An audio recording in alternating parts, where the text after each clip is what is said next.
Hello, everybody. Welcome back to the Geezerology Roundtable.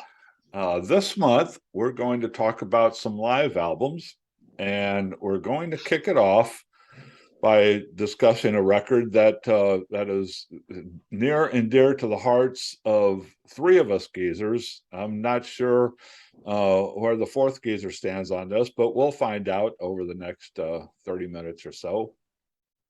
This is Absolutely Live by The Doors, recorded from July 21st, 1969 through May 8th of 1970, and it was released on July 20th, 1970. This was released after Morrison Hotel, but most of these recordings were done on the tour after the Soft Parade, so before Morrison Hotel was released.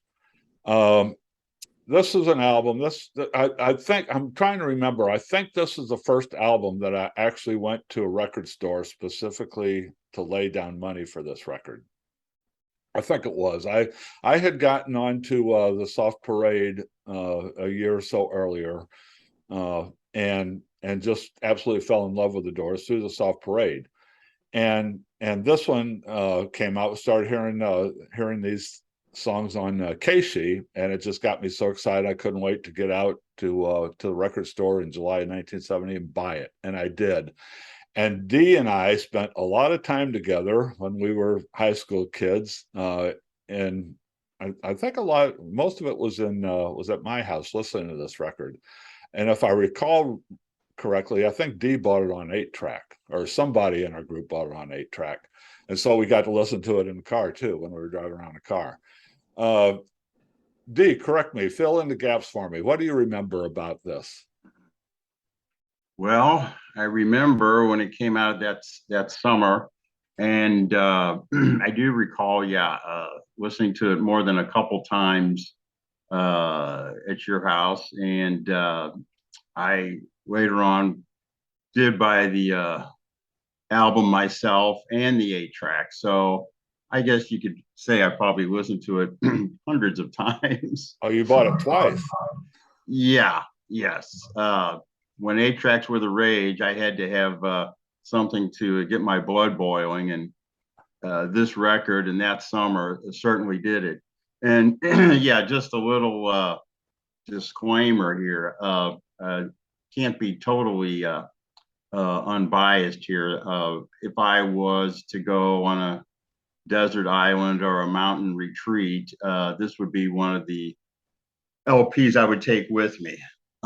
It's overall, I think it has some great high moments. Is there some flaws in it? Yeah, but that's okay because, in the words of longtime Doors producer and the Doors themselves, they wanted an organic documentary of their stage shows, and this is, I think, as organic as you can get uh, for the time.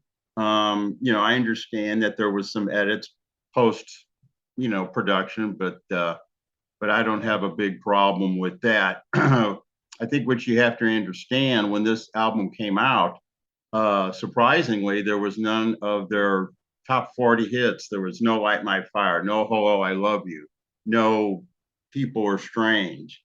But we were treated to some of the hardest blues they ever recorded.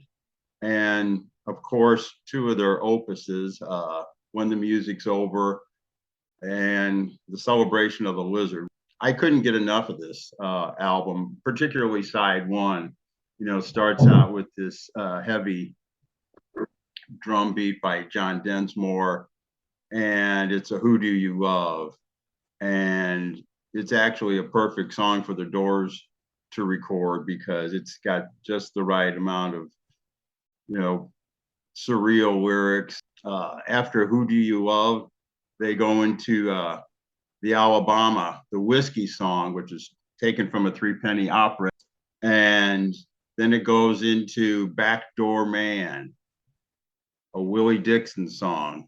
And this song has been recorded by others, but the Doors in Backdoor Man, who I had the wrong interpretation initially. I thought it was about something else, but it's actually but actually the back door, man, it's kind of a southern uh, thing where it's a man who's cheating with a married woman, and he exits through the back door. The He men don't doesn't know. enter through the back door, he exits through the back door, Exactly. The men don't know, but the little girls understand. And then part of the medley, it's a song never uh, recorded on any of their studio records, was Love Hides. And it's just a kind of a smooth little keyboards and Morrison almost doing reciting a poem. But I thought there was some really good lyrics there. Uh, Things like love hides inside the rainbow. Love comes to those who seek it. Love hides in molecular structure. Love is the answer. And then what happens? We go right to the love hides to the almost crunchy 5-1. And this is the first of this song brings in one of Morrison's primal screams. This album has several moments of primal screams. This double live album has tension, there's subtlety, romance, and surprise. Well, there's a big, huge finish from 5-1. Manzarek and the rest of the band are all hitting their instruments as hard and loud as they can. And that medley is slightly over 10 minutes, but the Doors pull it off. And that just, got me real set up, very set up. Now, then we moved to side two.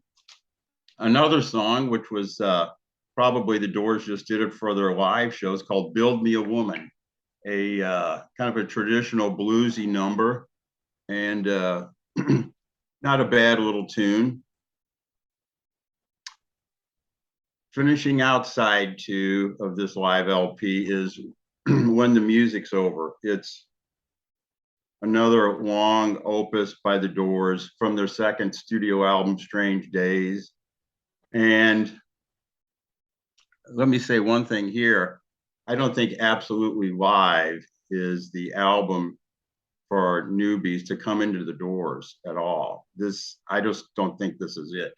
In fact, I think for devoted fans of the Doors of their first four albums, this is, a little bit of you're getting something you don't expect.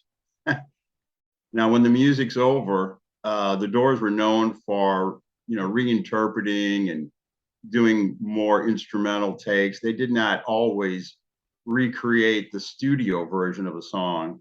And this song has been, the interpretations are too numerous. I mean, myself and my, teenage mind, I thought it was about, freedom, maybe the environment, that music is the life force.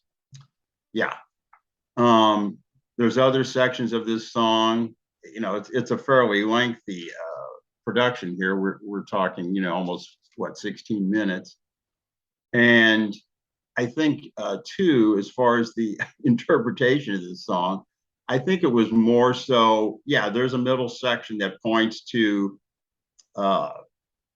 we want the world and we want it now. But I don't think it was that. I think Morrison was after something else. I think he was after more of a revolution of the mind, a revolution of the spirit. There were other bands, I think, that were much more obvious, but more often than not, the Doors and Morrison were never obvious with anything. One little surprise that live albums have that the studios don't is that element of danger and improvisation. Well, in the middle section, right before, it's just the organ and the bass. And all of a sudden, Morrison shouts at the top of his voice, "Shut up." Yes, Morrison tells the audience to shut up, and they shut up. He says, you don't want to hear this for the next 30 minutes at a rock and roll concert. So he goes through the famous part, we want the world and we want it now. And they go through there's a searing guitar part by Robbie Krieger. Everybody's hitting volume 10 on the amps. And they come back down and you just hear a little bit of organ, a little bit of guitar. Side 3 opens up with a rarity with keyboardist Ray Manzarek doing a blues number written by Willie Dixon, Close to You. But of all the songs on this live album, I could probably do without Ray's version of Close to You. I think he sounds a little hoarse and off key. I could do without it. It's not bad, but I could certainly pass it on. And then there's another new song, not to be released on any of those studio albums, and that is Universal Mind. And it starts off with kind of a slow bluesy progression, and it has more straight ahead familiar lyrics. The best part of this song is I like in the middle section where they Manzarek and Robbie Krieger go on this great, it's almost a jazz break. They change tempo, they change direction, and it really, to me, that carries the song Universal Mind. And then for fans of the Soft Parade, Morrison goes into the prelude to When I Was Back There in a Seminary School.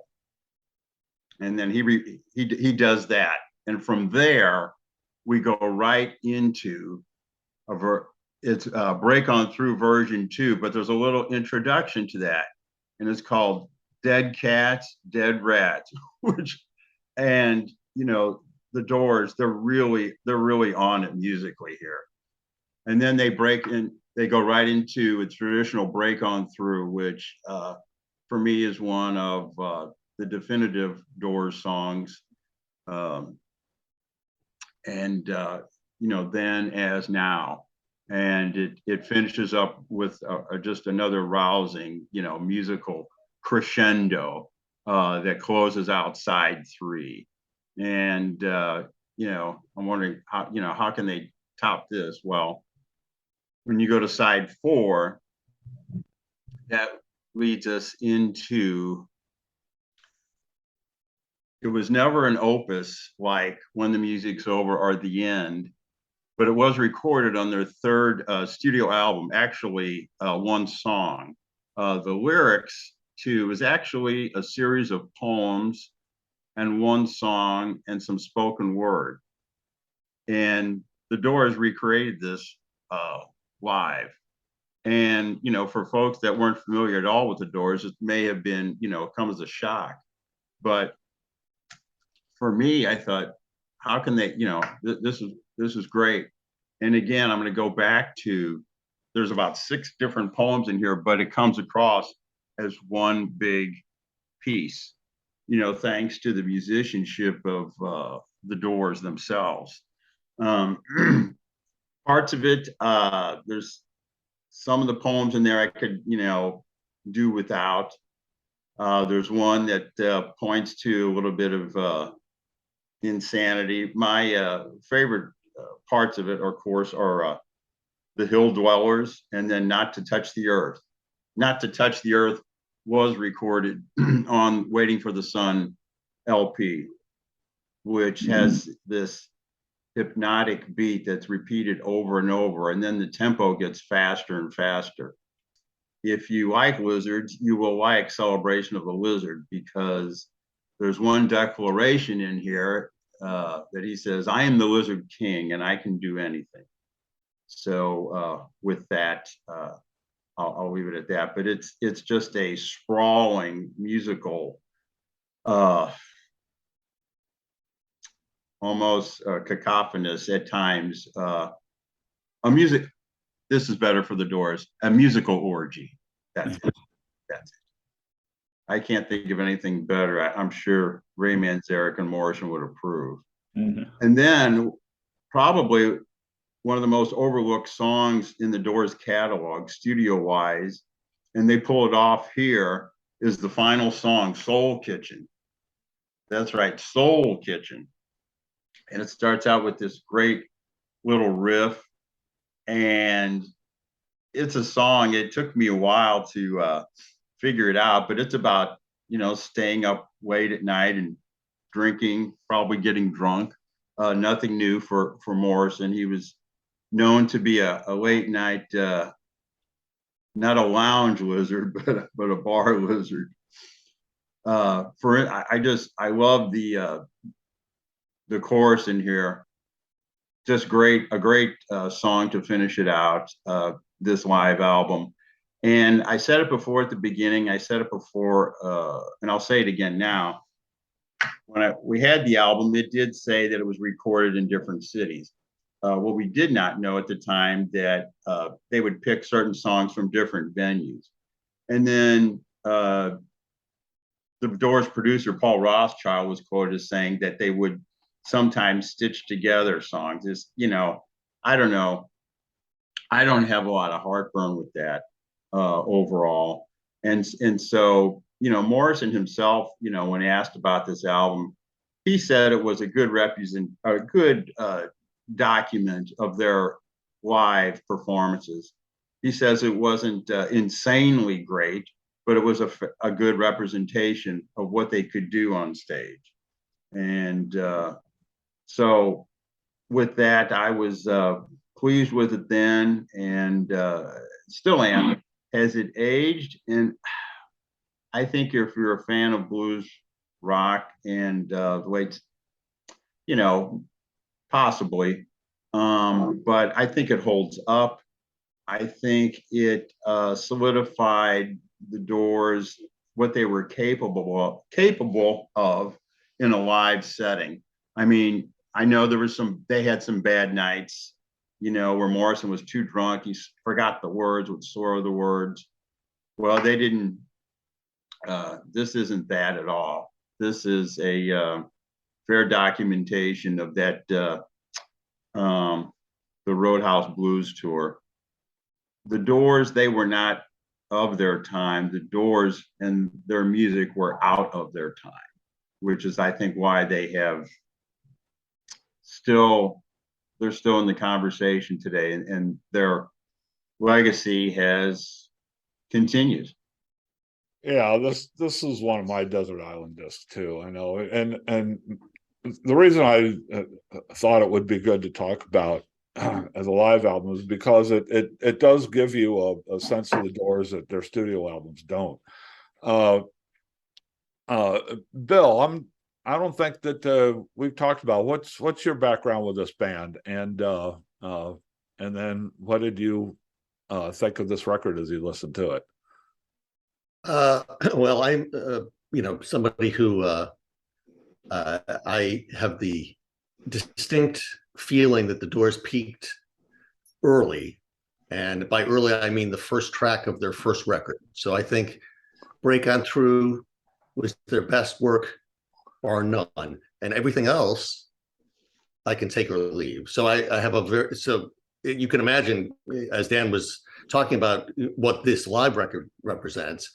It's kind of a struggle for me to get through it. I mean, it has a lot of the hallmarks of stuff that really doesn't necessarily appeal to me. Every generation has its Nickelback and Creed, and somebody, sometimes you get the Doors. I actually did appreciate, since we've done a lot of work with the Guess Who, that I felt that Morrison was doing a Burton Cummings impression.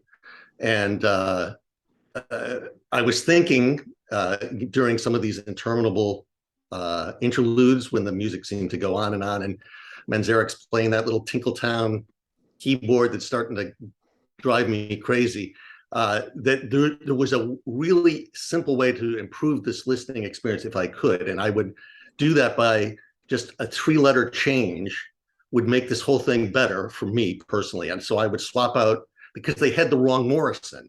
If they had Van Morrison instead of Jim Morrison, this whole thing would have been much more engaging for me. Because the stuff that I have to put it back into context. And part of the problem is, we know how the Doors ended and how Morrison, he kind of compressed his whole trajectory in 4 or 5 years. And he went from this, this slim, godlike California noir avatar into this fat, bearded, dead poet in Paris. And on the way, he created some bits and pieces of interesting stuff, but a lot of it is kind of mythologized in a way that doesn't have any appeal to me. And the whole thing was just, it was more than I could tolerate. So I guess from my standpoint, if I were on a desert island with this disc, something was going to go. So it was going to be either me or the disc, because I really couldn't listen to it one more time. And I mean, it was hard. I thought, given, as Dan was saying, it is kind of a stitched together representation of the tour.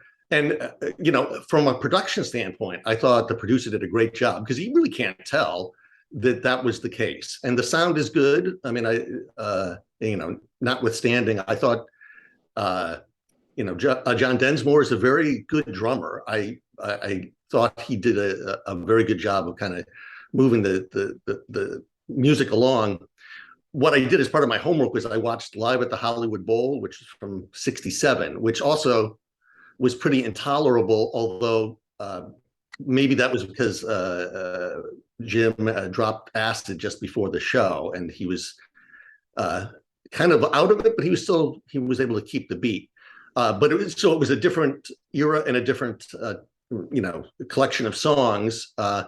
But I didn't care for that either. I mean, I'm just not a Doors fan. I mean, there's too many things. If I have a checklist of stuff that I don't like, they tick many of them. And I mean, you can get away with a few things, but some of that stuff, I couldn't do it.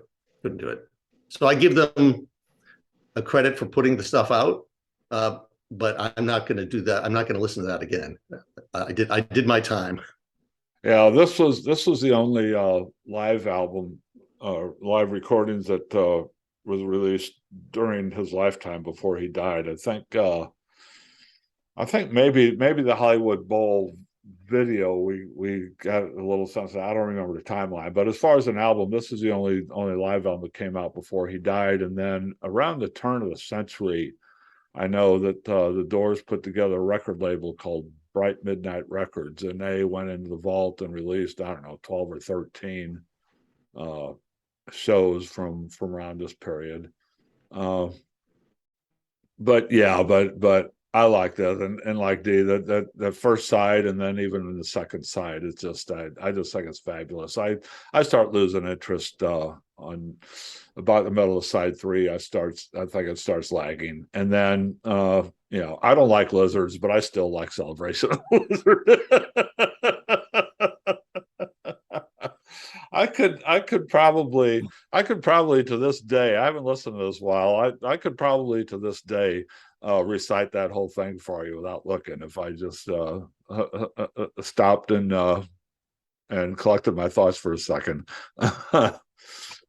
Bob, you're another big fan of this one, I'm sure. Yes, I am. And Bill, you're definitely an outlier on this one amongst the 4 of us, but still respect you and love you. I got to try to wrap this up real quickly. I got turned on to the Doors by their debut album, and quite literally, cliche, nonetheless, it changed my life. And I was blown away by this band that was doing stuff that was so unlike anything of that era. And the lyrics to Break On Through opened up my consciousness. I listened to the seriousness of the end. Then I'm listening to a band that could go from that to the frivolity of 20th Century Fox, then to covering a traditional blues song, and then reinterpreting, a Bertolt Brecht, Kurt Weill opera song from the decadence of the 1920s Weimar Germany. And so that just captivated me. I went out and got everything the Doors had done.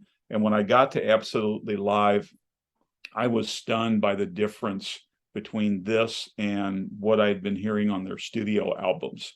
And Absolutely Live shows a band that could rock on stage. It had deep blues roots, the improvisational abilities. Morrison has got some of the best screams in rock and roll. And I appreciated this album because it gave us material that had not been on any other album. So it wasn't a traditional live album. We're going to throw some greatest hits out there and put some, audience noise behind it. But we actually got new material that we'd never heard before. And great reinterpretations of When the Music's Over and Soul Kitchen. Excuse me. Robbie Krieger has some incredible guitar work on this album. And when we get to the Celebration of the Lizard section, Not to Touch the Earth, I think John Densmore's drums just pound out a rhythm there that I can't sit still when they get to that. And it's just, to me, it's one of the most powerful segments of this whole album, although it's not that long a segment. But I am so captivated by the rhythms and the driving force that they went into with that. So yeah, I love this album, and it would be up there amongst my favorites, of live albums, and it would probably be my desert island disc. And if I was on a desert island with Bill and I had a choice to get rid of Bill or this album, sorry, Bill. I understand. We've all been there. But yeah, I love this album, and I've got it in the original vinyl. I've got the CD version of it, and then I have another version where they combined this with another live recording and called it The Doors in Concert. So I've got 3 versions of this album, in my collection. That's how highly I think of it. And and I think Dan did a great job interpreting this. And I love a couple of the things you said there, Dan. The revolution of the mind and the revolution of the spirit. Those are great phrases. I like that. So kudos to you, Dan, for a great explanation of this album. Thank you, Bob. You're welcome.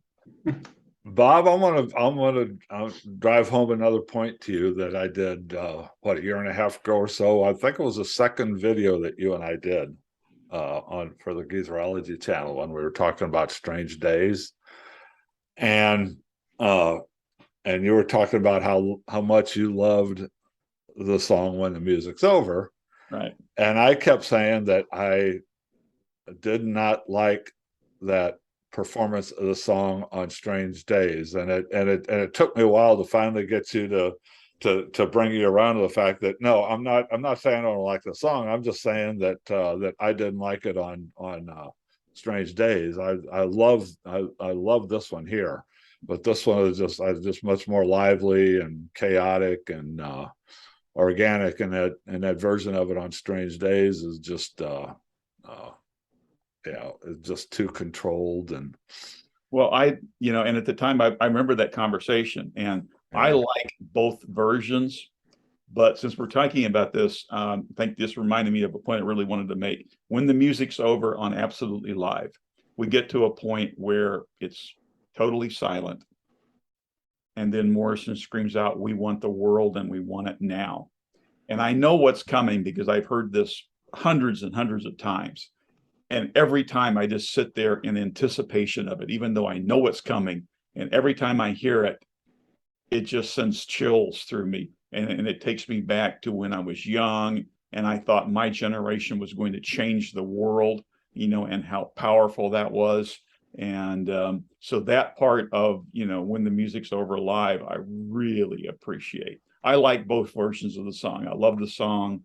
I like both versions. But yeah, on the live album, it is in many ways much more powerful.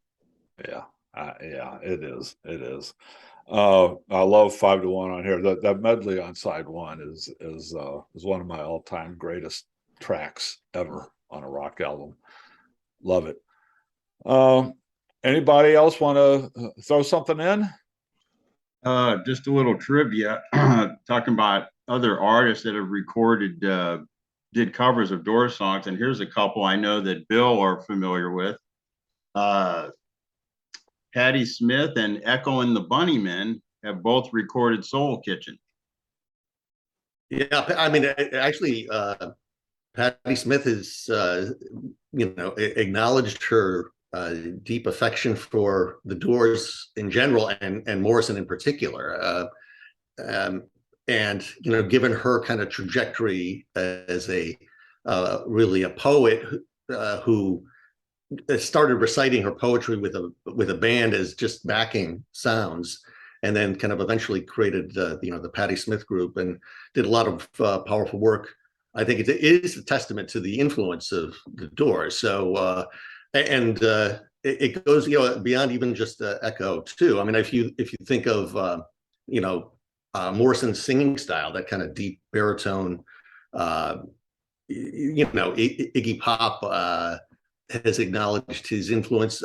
Ian Curtis of Joy Division also kind of sang in that same sort of very powerful way. And I think, to a certain extent, that is a testament to the impact of the Doors. And the other thing, I always forget this. I mean, I shouldn't, because it's part of the myth and why it creates this sort of legend around people who die young. But Jim was only 27. I mean, he could have very easily, from my standpoint, had another whole trajectory that off of post Doors, or even a Doors reunion kind of scenario where he came back with a whole re-energized approach and had things to say throughout the 70s and later. So it is kind of an opportunity missed, and as I said, not my favorite outfit, but certainly an influential one, and one that most people who are familiar with rock and roll would put in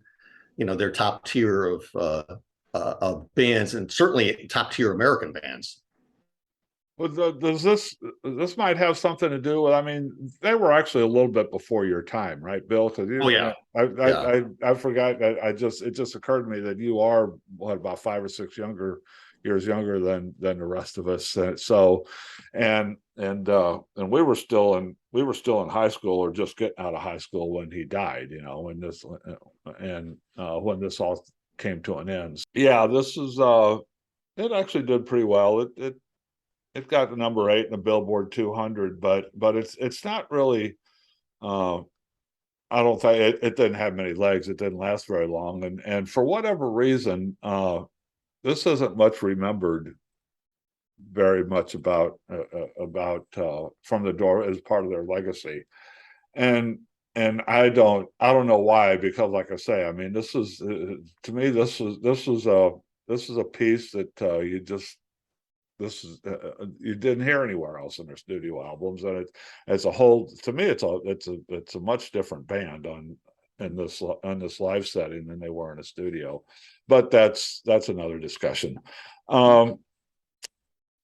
Okay, well, thanks for joining us, everybody. We will continue our discussion of live albums next week with Bob Dylan and the Bands Before the Flood.